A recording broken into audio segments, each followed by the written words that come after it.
ക്ഷേമ പെൻഷൻ അന്യായമായി കൈപ്പറ്റിയ സർക്കാർ ജീവനക്കാർക്കെതിരെ നടപടി സ്വീകരിക്കാൻ സർക്കാരിന് ഒരു വലിയ ആവേശമുണ്ടായിരുന്നു.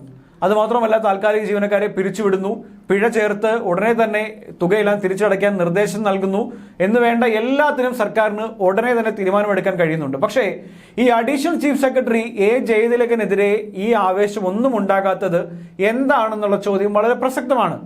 ജയതിലക് കഴിഞ്ഞ 23 മാസത്തിനിടെ ഓഫീസിൽ ഹാജരായത് 190 ദിവസങ്ങളിൽ മാത്രമാണെന്ന് വിവരാവകാശ രേഖ പുറത്തു വന്നതിന് പിന്നാലെ ഈ ജോലിക്ക് എത്താത്തതിന്റെ പേരിൽ ഇദ്ദേഹത്തിന്റെ സാലറി പിടിച്ചു വെക്കാൻ, ശമ്പളം പിടിച്ചു വെക്കാൻ സർക്കാരിന് ആർജവമുണ്ടോ എന്ന ചോദ്യമാണ് ഇപ്പോൾ പ്രസക്തമായി ഉയർന്നുകൊണ്ടിരിക്കുന്നത്. സെക്രട്ടേറിയറ്റിന് പുറത്തു ചുമതലയുള്ള ഉദ്യോഗസ്ഥർ ഓടി, അതായത് ഈ അതർ ഡ്യൂട്ടി രേഖപ്പെടുത്താറുണ്ട്. ഇത്തരം ചുമതലകൾ ഇല്ലാതിരുന്ന കാലയളവിലും ജയതിലക് ഓടി രേഖപ്പെടുത്തി ജോലിക്ക് ഹാജരായില്ലെന്നാണ് പ്രധാനപ്പെട്ട ആക്ഷേപം. ഇതൊരു ഗുരുതരമായ തെറ്റാണ്. ഇതിൽ ജയതിലകന്റെ ശമ്പളം തിരിച്ചു പിടിക്കാൻ സർക്കാരിന് ആർജവമുണ്ടോ എന്നാണ് പ്രധാനപ്പെട്ട ചോദ്യം.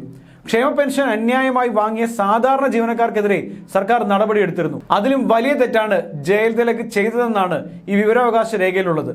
എല്ലാ മാധ്യമങ്ങളിലും ഇത് വലിയ വാർത്തയായിട്ട് പോലും ഈ സാഹചര്യത്തിൽ പരാതിയില്ലെങ്കിൽ പോലും നടപടിയെടുക്കേണ്ടതുമാണ്. എന്നാൽ അതിനൊന്നും സർക്കാരിന് യാതൊരു താല്പര്യവുമില്ല. ഈ ഉന്നതരെയും വിശ്വസ്തരെയും ഒക്കെ തൊടാൻ സർക്കാരിന് പേടിയാണെന്ന് വേണമെങ്കിൽ പറയേണ്ടി വരും. കാരണം ഓഫീസിൽ വരാതെ കറങ്ങി നടക്കുന്ന ഉദ്യോഗസ്ഥനായ ജയതിലകിന് മാസം 5 ലക്ഷം രൂപയാണ് സർക്കാർ ശമ്പളം നൽകുന്നത്. അയാൾക്കെതിരെ നടപടിയുമില്ല, ഒരു പ്രശ്നവുമില്ല. മതാടിസ്ഥാനത്തിൽ വാട്സപ്പ് ഗ്രൂപ്പ് നിർമ്മിച്ച കെ ഗോപാലകൃഷ്ണനെതിരെയും പോലീസ് ഇതുവരെ ഒരു നടപടിയും എടുത്തിട്ടില്ല. ഇതിനിടയിലാണ് ഈ ഹാജർ വിവാദം വന്നിരിക്കുന്നത്. അതിനെതിരെയും ഒരു നടപടിക്ക് വേണ്ടി സർക്കാർ മുന്നോട്ടിറങ്ങില്ല എന്ന് മാത്രമല്ല, ആരും പരാതി നൽകാതെ പ്രശാന്തിനെതിരെ നടപടിയെടുക്കാൻ സർക്കാരിന് വലിയ ആർജവമായിരുന്നു എന്ന് വേണമെങ്കിൽ പറയേണ്ടി വരും. ഇത് IAS പോലും സർക്കാർ കാട്ടുന്ന ഇരട്ട നീതിയായി ചിത്രീകരിക്കപ്പെടുന്നുണ്ട്. ഒപ്പം പ്രശാന്ത് IASനെതിരെ സർക്കാർ അച്ചടക്ക നടപടി തുടങ്ങിയത് വലിയ ആവേശത്തിലായിരുന്നു. എന്നാൽ അതേ ആവേശം ഈ അഡീഷണൽ ചീഫ് സെക്രട്ടറി എ ജയതിലകനെതിരെ ഉണ്ടാകാഞ്ഞത് എന്താണെന്ന ചോദ്യം വളരെ പ്രസക്തമാണ്. പ്രശാന്തിനെതിരെ വ്യാജ ആരോപണം ഉയർത്തി എന്നതടക്കമുള്ള പരാതികൾ ജയതിലകനെതിരെ നിൽക്കുന്നുണ്ട്. എന്നാൽ ഈ വിഷയത്തിൽ ജയതിലകനോട് സർക്കാർ ഒരു വിശദീകരണം ചോദിക്കാൻ പോലും ഇതുവരെ തയ്യാറായിട്ടില്ല. ഈ വിവാദങ്ങളോടൊക്കെ തന്നെ മൗനം തുടർന്ന് എല്ലാം തനിക്ക് അനുകൂലമാക്കാനാണ് ജയതിലകന്റെ ശ്രമമെന്ന് കരുതേണ്ടി വരും. എന്നാൽ ഈ വിവാദങ്ങൾ കാരണം അടുത്ത ചീഫ് സെക്രട്ടറി ആകാനുള്ള സാധ്യത ജയതിലകന് അടഞ്ഞുവെന്ന് വേണം വിലയിരുത്തപ്പെടുന്നുണ്ട്.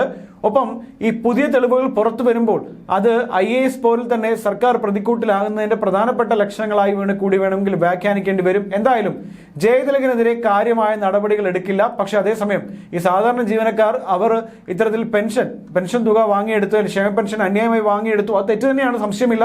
അത് തിരിച്ചുപിടിക്കാൻ സർക്കാർ നടപടി സ്വീകരിക്കുന്നുണ്ട്.